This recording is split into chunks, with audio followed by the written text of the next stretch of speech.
অভিযানে নেশায় ফের বেরিয়ে পড়ছেন সত্যরূপ সিদ্ধান্ত। এবার মিশন উত্তর মেরু। ইতিমধ্যেই 7টি আগ্নেয়গিরি বা ভলকানিক সামিট সম্পূর্ণ করেছেন। তার সফল অভিযানের ঝুলিতে 7টি পর্বত শৃঙ্গ বা পিক সামিটও রয়েছে। দক্ষিণ মেরুও জয় করেছেন। এবার উত্তর মেরু অর্থাৎ নর্থ পোল অভিযানে যাচ্ছেন সত্যরূপ। রবিবার বেরোচ্ছেন। দিল্লি হয়ে রাশিয়ার পথ ধরে নর্থ পোল পৌঁছতে সময় লাগবে 10 দিন। সামিট শেষ করতে মোট সময় লাগবে 22 দিন।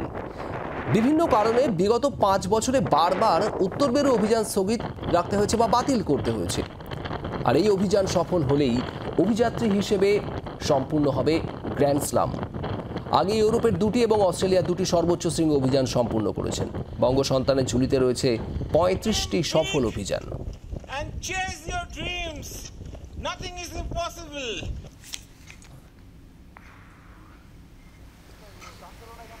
আর এবার সত্যরূপ সিদ্ধান্তের মিশন উত্তর মেরু। আগামীকাল অর্থাৎ রবিবারই যাত্রা শুরু করছেন। অয়ন ঘোষাল আমাদের প্রতিনিধি রয়েছেন আমাদের সঙ্গে। অয়ন, সত্যরূপ সিদ্ধান্ত এবার তার মিশন উত্তর মেরু, আগামীকাল যাত্রা শুরু হচ্ছে, কি জানা যাচ্ছে এই বিষয়ে? দেখো, সত্যরূপ সিদ্ধান্ত নিজেও বিগত 5 বছর ধরে তার এই উত্তর মেরু অভিযানের জন্য অপেক্ষা করেছেন নানা কারণে। কখনো সেটা রুশ ইউক্রেন যুদ্ধের আবহ, কখনো সেটা কোভিড। বারবার কিন্তু এই সামিট একেবারে দোরগোড়া এসেও থমকে গেছে। অর্থাৎ তিনি নিজেও যথেষ্ট এক্সাইটেড। তার সঙ্গে আজকে সকালেও 24 ঘন্টার কথা হয়েছে। তিনি বলছেন যে তার 10 দিন লাগবে। আগামীকাল থেকে রওনা হওয়ার পর রাশিয়া হয়ে তিনি ঢুকবেন, একেবারে পৌঁছে যাবেন উত্তর মেরুতে। এবং এই গোটা সামিটটা যদি সবকিছু ঠিকঠাক চলে তাহলে 22 দিনের মধ্যে কমপ্লিট হয়ে যাওয়ার কথা। এবং এই কমপ্লিশনের পরে তার সামিটের যে গ্র্যান্ড স্লাম, অর্থাৎ একই সঙ্গে তিনি বিশ্বের 7টি আগ্নেয়গিরি বা ভলকানিক সামিট করেছেন, তার সঙ্গে 7টি পর্বত শৃঙ্গ বা পিক সামিট করেছেন। তিনি এর আগে দক্ষিণ মেরু সামিট করেছেন। একমাত্র গ্র্যান্ড স্লাম খেতাবের জন্য উত্তর মেরু সামিট তার 5 বছর ধরে পেন্ডিং রয়েছে, যেটা যদি এইবারে কমপ্লিট হয়ে যায় তাহলে কিন্তু বাঙালি হিসেবে তিনি একটা বিরল কৃতিত্বের দাবিদার হবেন, এ কথা নিঃসন্দেহে বলা যায়। ধন্যবাদ অয়ন।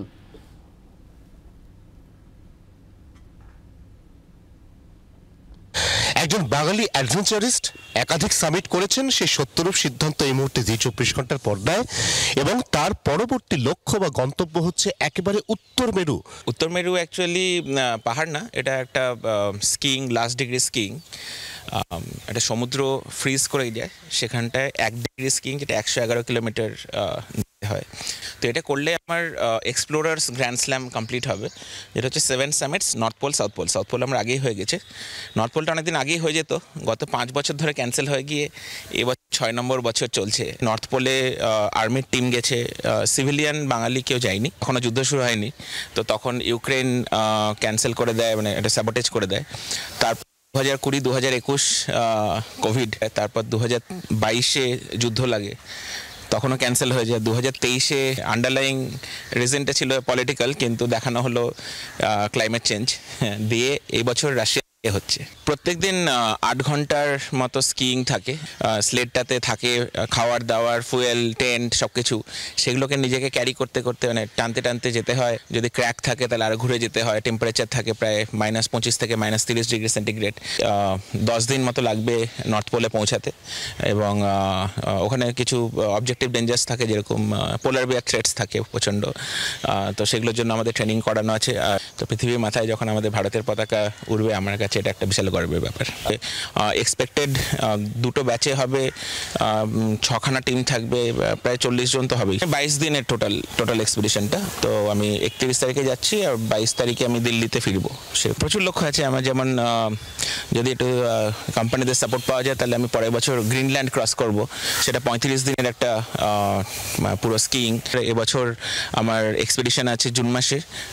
আমরা সোনারপুর আরোহী থেকে আমরা একটা টিম যাচ্ছি, এবং সেটা হচ্ছে শিকার বে বলে একটা পাহাড়, আর গুপ্ত পর্বত এখনো পর্যন্ত পৃথিবীর কেউ সামিট করেনি। জি 24 ঘন্টার জন্য ক্যামেরায় তরুণের সঙ্গে অয়ন, কলকাতা। বাংলার আওয়াজ, বাঙালির আবেগ, জি 24 ঘন্টা।